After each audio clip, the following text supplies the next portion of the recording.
Thankfully, I'm getting to the end of this WrestleMania review series. Look, I love going back and watching these old WrestleManias. I enjoy coming back on here and reviewing all of them for you, but it does get to the point in time where you're glad that it's almost over. And I'm at that point now. Only one more of these jokers to go. Thank God, that's a good thing. Unfortunately, since we're towards the end of the WrestleMania review series, that means I have to talk about WrestleMania 27.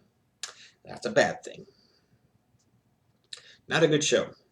I remember heading into this show in 2011, I wasn't that excited about it. And I frankly thought that there were going to be maybe 2 or 3 things that really stood out on the show, and the rest of it was going to be forgettable, and it was going to go down as one of those really bad WrestleManias. And it pretty much held to form, for me anyways. This is one of the worst WrestleManias of all time. It's not number 1 or number 2 or number 3, excuse me, but I think you could definitely put it in the top 5. This was an example to me of a show that was wrong in so many different levels and so many different reasons. And I'll get to that here in a little bit. Hey, we'll start off right away, as a matter of fact. Let's go right to it.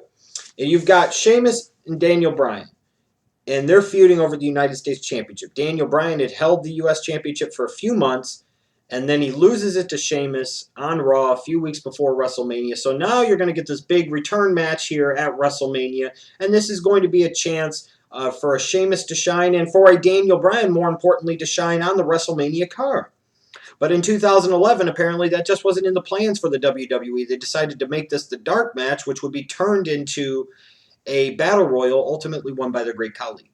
So you went from Sheamus and Daniel Bryan getting a lot of television time and being built up as if it was going to be a part of the main official WrestleMania card, to they had a lumberjack match that finished in a no contest that turned into a battle royal won by the fucking Great Khali. How ironic it is that 3 years later, WrestleMania 30 in a lot of ways is being built around Daniel Bryan, when in 2011 this company thought so little of him in the grand scheme of things that they took his United States Championship match that belonged on this fucking main card and put it on the pre-show, had it become a no contest that turned into a battle royal that the Great Khali won. Just the first of many mistakes on this card. Then we get to the next mistake, the opening match on the official WrestleMania card. It was the World Heavyweight Championship. How are you going to have a world title defended on the opening match of the card? That is just stupid. I don't care if it's a second-tier title in your company. It was still a world title, and you're having it open the damn show. It's one thing if it would have been sandwiched in the middle of the card. That would have been perfect here. But you kicked off the show with it. You opened the show with your World Heavyweight Championship match. Who books this shit? Who structures these cards like this? This was absolutely ridiculous. And even more ridiculous was the fact that for the 4th year in a row, your Royal Rumble winner did not win the belt at WrestleMania. Look, I understand that this ultimately proved to be Edge's last match in the WWE, and for sentimental reasons, a lot of you think that Edge should have won here, and that it worked out better because he did win here. Hey, it is what it is, but number one, looking back on it, that's how much more of a mistake this was, is because ultimately Edge didn't do the job for an Alberto Del Rio, and Alberto Del Rio did not get the rub from getting put over by an Edge. Number two, Alberto Del Rio was going to be the guy in theory that was going to be around longer. He was the guy that had some momentum. He was the guy that they were giving a huge push. You're trying to create a new Hispanic star to appeal to your Hispanic audience. You've had him win the Royal Rumble. And now here he comes to WrestleMania with both Ricardo Rodriguez and Brodus Clay in his quarter, and they still find a way to have Edge beat ADR here and retain the World Heavyweight Championship. This was dumb. A dumb opener. Now you're going to sit there and say, well, the match wasn't that bad. Like, you know what? Sometimes it's not just about the fucking in-ring action. Sometimes it is about the build leading into it. Sometimes it is about the finish, which is usually the most important part of the match. It's about the consequences of the match. It's about the booking decision. It's about so many different things, the placement on the card and whether or not it worked. And for so many reasons, this World Heavyweight Championship match opening on the show was a failure. It was. The next match, however, wasn't. For everything that the World Heavyweight Championship match wasn't, in my opinion, Cody Rhodes versus Rey Mysterio was. This was a well-built, well-constructed, well-laid-out feud. You get this big match here at a WrestleMania, and this is a chance, a year after being an afterthought to Randy Orton in that legacy triple threat match, here's a chance for Cody Rhodes to break out on his own and establish himself as a future player and as a future star. And they gave him the perfect dance partner here in Rey Mysterio. To me, this was the second best match on this WrestleMania card. This is the number 2 reason to go back and watch this WrestleMania because so many things were laid out so well and so many things were executed so well. This match, to me, yes, was better than the World Heavyweight Championship match that came right before it. And it was also better than Randy Orton versus CM Punk, in part because of the build to it, the finish to it, the consequences of it, and so many other freaking things. Cody Rhodes, Rey Mysterio. Great feud. Very good WrestleMania match. I think a bit of an underrated WrestleMania match. And a signature victory and a signature moment in the development in the career of Cody Rhodes as a singles competitor. Then we get a forgettable 8-man tag that lasted all of like 2 fucking minutes. I don't even think it was that long between Kane, Big Show, Santino, and Kofi against the Core. It was just like they sat there and said, well, we don't really care about this match. We're wasting all this time with all this other dumb crap. We had that Rock promo to kick off the show that seemed excessive and seemed a bit corny as fuck. So now we got to sit there and cut this match short. Everybody go out there and do all types of shit and let's bring it home quickly. And it did, and this was dumb. And speaking of dumb, everything about Randy Orton versus CM Punk here at WrestleMania 27 was dumb. The whole build-up to this was dumb. CM Punk is leading the new Nexus, and heading into WrestleMania 27, Randy Orton's going to face the different members of the new Nexus. And if any of those members beat him, they'll be in the corner of CM Punk at WrestleMania 27.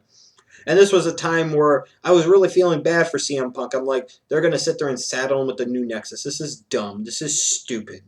And then as you go along, Randy Orton, of course, this is when they were in full bulldozer mode with this motherfucker as a babyface. He's going to beat McGillicuddy. He's going to beat who else? Otunga or Harris or Mason Ryan. I don't remember. It doesn't matter because he fucking beat every single member. So now you get here to WrestleMania 27. It's Randy Orton and CM Punk. And did you have any delusions at all, ultimately, that Randy Orton wasn't going to win this fucking match? I actually did. I actually thought, for some damn dumb dick reason, that they were actually going to have CM Punk go over here. I can't believe how naive and stupid I was. How dare I forget the hashtag Breakfast Club rules, bitches. This match is dumb. This match is stupid. The build up to it is fucking stupid. The fact that it was in the middle of the card here was fucking stupid. This should have opened or been second match on the card. And the fact that it was nothing more than a Randy Orton showcase and made to look CM Punk, make him look stupid, makes this match stupid. Stupid, fucking stupid, period. You like this match? Good for you. Blow it out your ass. I don't care. This is fucking dumb. Again, it's not just always about the stupid freaking in-ring action alone. It's the build-up. It's the finish. It's the consequences. That's all a part of it. And this was stupid on so many different levels. But stupid cannot begin to describe what came next. When one of your hottest rivalries heading into a WrestleMania, your biggest show of the year, is between your two commentators, you're in trouble. You're really in trouble when you decide to give almost 15 minutes to Michael Cole versus Jerry the King Lawler. Oh, God. This just kept going and going. And then when you thought it was mercifully going to be over, it kept going and going. Oh boy, Stone Cold Steve Austin is the special guest referee at a WrestleMania. Nobody gives a shit. This is stupid. I can't believe they gave this much time to freaking Michael Cole and Jerry the King Lawler. I still can't believe that this is one of the best and most intriguing, engaging rivalries heading into WrestleMania 27. Are you really going to sit there in the grand scheme of things and have one of your most compelling rivalries be between two commentators? I could just imagine you putting that on the fucking billboards to advertise a WrestleMania event. My God. If you want to understand why this show didn't work on so many different levels, just look at the fact that one of the 4 most intriguing rivalries, maybe even higher up on that intrigue meter, if you will, heading into this WrestleMania, was between Michael Cole and Jerry the King Lawler. Oh my God. Oh my God. They missed a real chance here to turn Jack Swagger babyface. They missed a real chance to hurry up and get this fucking over with. They gave this over 13 minutes. This got more time than the World Heavyweight Championship match. This got more time than Rhodes and Mysterio. This got more time, far more time than the freaking 8-man tag. Ridiculous. One thing that wasn't ridiculous, though, was the Undertaker versus Triple H in this no-holds-barred match. This was a WrestleMania classic. This is the match that saves this show from easily being the worst WrestleMania of all time. These two guys went out there for a half hour and really fucking delivered. They told a great story and really set the table well for the next year at WrestleMania 28, frankly. With the fact that Taker wins, but he barely wins. And I always love the fact that when Triple H gets put in a submission maneuver, it takes him a hell of a lot longer to tap out than it does anybody else. He milks it. He's trying to reach for the sledgehammer. Then he's reaching for it some more. He's reaching for it some more. You're like, ta-ta today, Junior. Just tap, damn it. Oh, not God. God's going to make you work for it. God's going to make you earn it. He created those submission moves, damn it. He's going to last longer than anybody else in them. But a great WrestleMania match. Like I said, the match of the night here, beyond question, no doubt about it, and definitely helped save this show from, in my opinion, maybe being the first or second worst WrestleMania of all time. That's how bad this show was, and that's how good this match was, and how much this match really helped save this show. And that's the truth of the matter. Now, as far as should this match have main evented, no. I will not say that this match should have main evented, and part of the reason is because of who was involved in the main event. And frankly, because of the fact we had seen Triple H and Undertaker before. I actually thought in this case that the structure of the card in terms of where this particular match was just about perfect. It was third to the end. You had some space in between before you got to your featured main event, the WWE Championship match, where The Rock's going to be involved. You got Cena there. You got Miz there. This was perfect. This was actually one of those things that was all right. Then you got the 6-person mixed tag team match. Of course, Snooki was involved, so it's Snookied any fuck I gave about this right out the window. Some of you, I'm sure, think it's cool to see some of the cartwheels and stuff that Snooki did. I didn't. I thought this was stupid. I always laugh when I hear about the beef that Morrison had with Trish and vice versa. It's like, who gives a fuck? Nobody gives a fuck about your match. This is dumb. And then we get to the main event. And ultimately, this is why this show ranks so low on the all-time WrestleMania meter.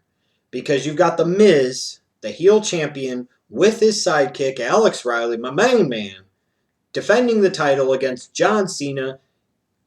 And this ultimately becomes about The Rock. And this ultimately becomes about, setting up something else. Never in history do I think I've seen an instance where you've so blatantly gone out of your way to throw one WrestleMania under the bus so much to set up the next year's one, more than I ever have, with WrestleMania 27 being thrown completely under the bus ultimately to just set up WrestleMania 28. To me, you completely backed up the Mack truck and you buried Miz under it, even though he fucking beat John Cena here. Even though he walked in a heel champion and left a heel champion. Something that happened, I believe, twice in terms of WWE champions in the company's history. That's Triple H at WrestleMania 16, and that's Randy Orton at WrestleMania 24.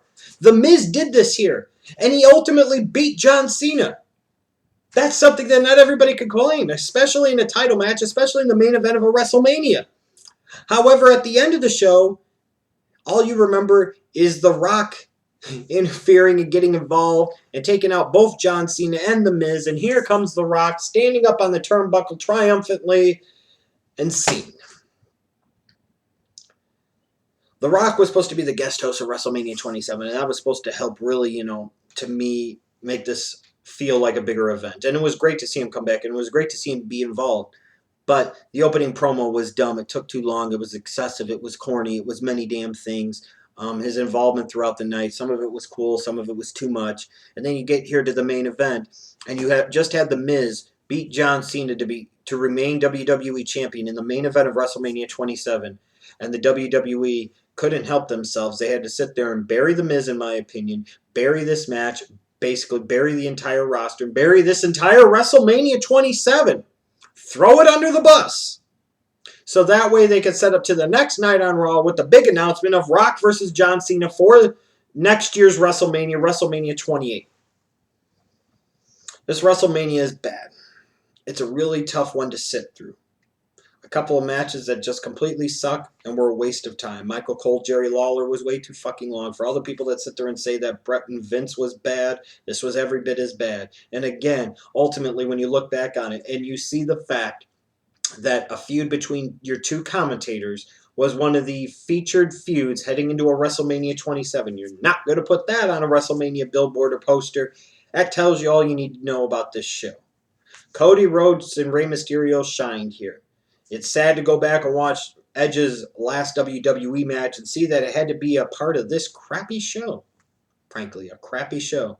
It was sad to go back and see just how little, all the way back to early 2011, the WWE thought of CM Punk. It was. I mean, they did everything he could to fucking bulldoze over him for the sake of that monster fucking Randall Keith Orton babyface push. Good Christ almighty. Thank God this pay-per-view had Undertaker and Triple H to save the night. Because otherwise, this might be every bit as bad as WrestleMania 11. This might be every bit as bad as WrestleMania 9. With all said and done, though, this is still one of the 5 worst WrestleManias to me of all time. Thankfully, I will say this for the WWE. They did do everything they could to throw this one, WrestleMania 27, under the bus to set up next year, WrestleMania 28. And at the end of the day, they ended up delivering with a show that, unlike this one, felt like a WrestleMania. One that had several good matches, that felt like a big deal, that felt ultimately like a WrestleMania should. But I just always wondered, did you need to throw WrestleMania 27 under the bus to do that for WrestleMania 28?